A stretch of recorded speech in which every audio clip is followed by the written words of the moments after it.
အားလုံးပဲမင်္ဂလာပါကျွန်တော်ရဲ့ KFU Channel လေးကနေပြီးတော့ပြန်လဲကြိုဆိုလိုက်ပါတယ်တခါတလေလူတယောက်ကိုအနားမှာစီတော့တန်ဖိုးမထားမိကြဘူးမရှိတော့တဲ့အချိန်ကြမှအဲ့ဒီဒုံကသာဆိုပြီးနောင်တရတတ်ကြတယ်ဒီနေ့ပြောပြမယ့်ပုံမြင်ကတော့မိခင်တယောက်ရဲ့မြစ်တာကိုနောက်ကြမှနားလည်ခဲ့တဲ့သားတယောက်ရဲ့အကြောင်းပါခေါင်းစဉ်လေးကမိခင်ရဲ့နောက်ဆုံးစကားတဲ့မောင်ထက်ဟာမြို့မှာအလုပ်လုပ်တဲ့လူငယ်တယောက်ပါသူကအောင်မြင်ခြင်းတယ်ပိုက်ဆံအများကြီးရှာခြင်းတယ်လူတွေကသူ့ကိုလေးစားတာကိုလည်းခံခြင်းတယ်ဒါကြောင့်ရွာမှာနေတဲ့သူ့အမေကိုတလားတစ်ခါလောက်ပဲဖုန်းဆက်ဖြစ်တယ်အမေကတော့ဖုန်းလာတိုင်းမေးတတ်တယ်သားအလုပ်အဆင်ပြေရဲ့လားအဆင်ပြေပါတယ်အမေရဲ့ထမင်းမမှန်စားရဲ့လားစားပါတယ်ပိုက်ဆံလိုရဲ့အမေကိုပြောနော်မောင်ထက်ကရဲပြီးပြောတတ်တယ်အမေကလည်းအမေမှာဘာပိုက်ဆံရှိလို့လဲအမေကတော့ဘာမှပြန်မပြောဘူးသားအဆင်ပြေရင်ပြီးတာပါပဲဒီနေ့မှာမောင်ထက်အလုံးမှာအရန်အရေးကြီးတဲ့အစည်းအဝေးတစ်ခုရှိနေတော့ဖုန်းဝင်လာတယ်အမေဖုန်းမှာမောင်ထက်မကင်ဘူးအရေးကြီးတာမဟုတ်တော့ပါဘူးလို့တွေးလိုက်တယ်နောက်တစ်ခေါက်ထပ်ဝင်လာတယ်ဒီတစ်ခါလည်းမကင်ဘူးအလုပ်ပြည့်တဲ့အချိန်မှာတော့အမေစီဖုန်းပြန်ဆက်လိုက်တယ်ဖုန်းမကင်ဘူးညရောက်တော့ရွာကအိမ်နီးချင်းတယောက်ဖုန်းဆက်လာတယ်မောင်ထက်မင်းအမေနေမကောင်းလို့ဆေးရုံတင်ထားရတယ်မောင်ထက်ရဲ့ရင်ထဲတစ်ချက်တုံသွားတယ်ဘယ်ဆေးရုံလဲမြို့နယ်ဆေးရုံအဲ့ဒီညမှာပဲမောင်ထက်ရွာကိုပြန်သွားတယ်ဆေးရုံရောက်တော့အမေကအဲ့ရပေါ်မှာငြိမ်ငြိမ်လေးလဲနေတယ်တားကိုမြင်တော့ပြုံးတယ်တားပြန်လာပြီလား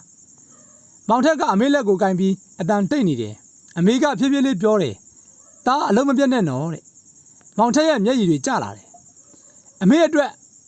အလောက်ကဘာရေးကြည့်လို့လဲအမေကပြုံးပြီးပြောတယ်အမေကသားအောင်မြင်တာကိုပဲမြင်နေတာပါအဲ့ဒီစကားကိုကြားလိုက်တဲ့အချိန်မှာမောင်ထက်နားလည်သွားတယ်သူအောင်မြင်ခြင်းခဲ့တာဒီထက်အမေကသူ့သားလေးကောင်းကောင်းနေဖို့ကိုပဲအမြဲဆူတောင်းပေးနေခဲ့တာပါ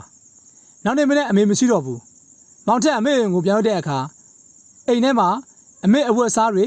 အမေသုံးနေကြခွက်လေးအိမ်ရှိမှာအမေစိုက်ထားတဲ့ပန်းပင်လေးတွေအားလုံးရှိနေတယ်ဒါပေမဲ့အမေကတော့မရှိတော့ဘူးစပယ်ပေါ်မှာစာရွက်လေးတွေတွေ့တယ်အမေလက်ရည်နဲ့ရေးထားတာပါသားအမေမရှိတော့ရင်လေသားကထမင်းမမှန်စားပါအလုပ်ကိုကြိုးစားပါလူကောင်းတယောက်ဖြစ်အောင်နေပါပြီးတော့အမေကိုမေ့မသွားရင်ရပြီမောင်ထက်စာရွက်လေးကိုရင်ခွင်ထဲဖက်ထားလိုက်တယ်အဲ့ဒီနေ့မှာသူ့ဘဝမှာပထမဆုံးအချိန်ပိုက်ဆံနဲ့မဝယ်နိုင်တဲ့အရာတစ်ခုကိုနားလည်သွားခဲ့တယ်အချိန်အမေကိုဖုန်းဆက်ဖို့10မိနစ်လောက်တော့အချိန်မပေးနိုင်ခဲ့တဲ့သူကအမေအတန်ကိုပြန်ကြားချင်တဲ့အခါတစ်သလုံးအချိန်ပေးရင်တော့မရတော့ပါဘူးဘဝမှာပတ်စံဆုံးရှုံးရင်ပြန်ရှာလို့ရတယ်အလုပ်ပြည့်ရင်ပြန်ရှာလို့ရတယ်အခွင့်အရေးလွတ်သွားရင်တစ်ခါတလေပြန်ရနိုင်တယ်ဒါပေမဲ့ကိုချစ်ရတဲ့လူတယောက်ကိုဆုံးရှုံးလိုက်ရရင်တော့ဘယ်လောက်နောင်တရရအချိန်ကိုတော့ပြန်ဆုတ်လို့မရတော့ဘူးဒါကြောင့်မိဘတွေရှိနေသေးရင်ဖုန်းဆက်ပါအချိန်ပေးပါချစ်တယ်လို့မပြောဖြစ်ရင်တောင်အမေနေကောင်းလားအဖေထမင်းစားပြီးပြီလားဆိုတဲ့စကားလေးတစ်ခုပြောပြပါဘာလို့လဲဆိုတော့ဒီနေ့မှာအဲ့ဒီစကားလေးတစ်ခုကိုပဲပြန်ကြားချင်ပေမဲ့မကြားနိုင်တော့တဲ့နေ့ရောက်လာနိုင်လို့ပါကျွန်တော်ရဲ့ဒီ profile လေးကိုအဆုံးထိကြည့်ရှုပေးတဲ့အတွက်အားလုံးကိုကျေးဇူးတင်ပါတယ်ဒီ profile လေးကမိတ်ဆွေတက်မိုးဒရတစုံတရာရစေတယ်ဆိုရင်ကျွန်တော်ရဲ့ KFU Channel လေးကို